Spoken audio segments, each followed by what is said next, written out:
Before now, Victor's life was not always this way. It was dark, desperate, and fragile, but it was also full of love. The small apartment where he and his mother lived was falling apart. Water leaked through the roof whenever it rained, and the cracks in the walls seemed to grow bigger with each passing day. Mary, his mother, worked tirelessly as a seamstress, stitching clothes to sell at the local market. But there was never enough. They lived on scraps, surviving one day at a time. Victor's earliest memories were of hunger, his stomach growling, his hands trembling from the emptiness inside. There were no fancy toys, no luxuries. But what they lacked in material wealth, Mary made up for with love and determination. She would work from dawn until midnight, never complaining, always saying, "Just a little longer, Victor. We're almost there. You'll have a better life than I ever did." But what Victor didn't know then was how much she had given up. The dreams she had set aside for him to chase. Every stitch she sewed was for him, every sacrifice, every moment of exhaustion was for his future.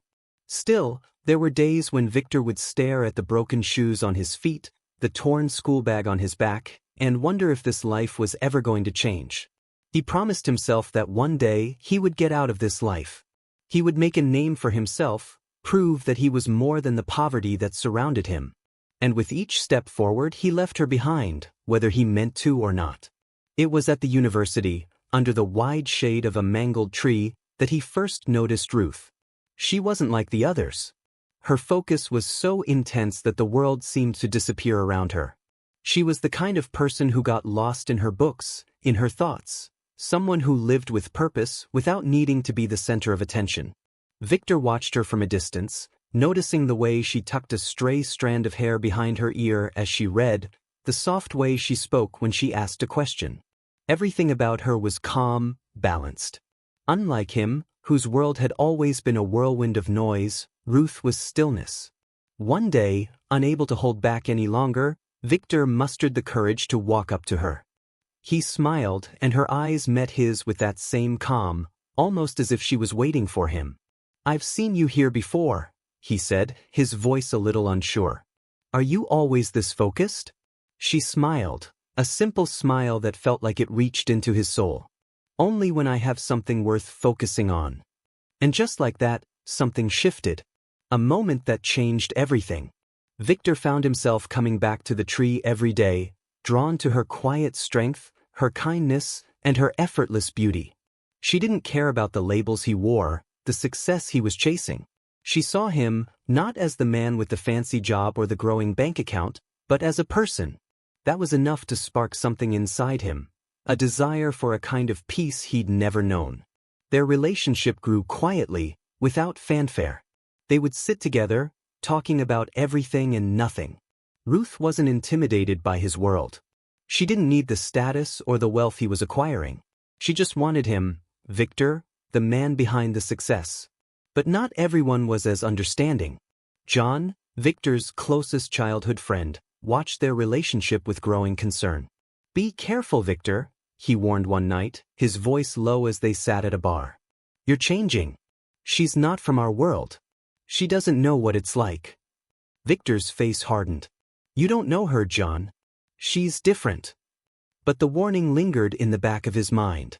Ruth was everything he'd ever dreamed of, but in the quiet moments, doubts crept in. Was he truly worthy of her? Could someone like him, from his background, ever truly belong in her world? Everything changed in an instant. Victor had just received a job offer that would take him even higher in his career, a partnership with an international financial firm that promised unimaginable wealth and power. He thought he had it all. But then came the night that shattered everything. He overheard Ruth speaking on the phone with someone, her voice lower than usual. "I need to end this," she was saying. "I can't keep going like this. I've made a mistake." Victor's heart stopped. It wasn't just the words, it was the coldness in her tone. She was ending things, not for the reasons he thought, but because she had been hiding a dark truth from him all along. His world fell apart in that moment. The joy, the connection, it all felt like a lie. His hand trembled as he picked up his phone to call her, but he couldn't find the strength to dial. The days that followed were dark. Victor went back to the office, his mind clouded by the betrayal, his heart broken. But even in his pain he knew one thing. He could not let this define him. He had worked too hard, sacrificed too much, to let his personal life undo everything he had built. He began to plan in silence. Every conversation with his lawyer, every financial shift he made was calculated. Slowly, with precision, Victor turned his pain into power. He didn't speak to anyone about his plans, but he made sure to set up his next moves with quiet determination. The bank, his company, and the wealth that followed, it all became a tool in his hand. He vowed that he would rise on his own terms. The final battle took place in the boardroom. Victor stood, calm and collected, in front of the corporate world he had once been a part of. His competitor, Michael, had underestimated him, believed Victor's pain would make him weak. But Victor had turned his grief into strength. As Michael confidently presented his case, Victor revealed the truth, a string of financial mismanagement hidden from the public eye. The very foundation Michael had built his empire on was crumbling. The board was silent. Michael's face fell as the weight of his lies was exposed. And with a quiet nod, Victor took his seat at the head of the table. The days after the public showdown were filled with a strange sense of emptiness. Michael was left in ruins, his empire crumbling, his reputation in tatters. But Victor felt no joy in this victory. It had come at too great a cost. It was then that Ada entered his life once again. After everything, she was still there, standing at the door of his office. Her presence brought him a sense of peace he hadn't known he needed. She looked at him with those same wide eyes, and without saying a word, Victor understood. The truth was clear now. Ada, with her birthmark, was his daughter. And in that moment, Victor realized that the only thing that truly mattered was family, love, and the quiet victories of life. Victor stood outside the church one afternoon, looking up at the cracked cross. Ada stood by his side, holding his hand tightly. He had introduced her to Mary earlier that day. Mary's eyes had softened when she saw the little girl, and for the first time in years, Victor felt a deep sense of peace. He wasn't alone anymore.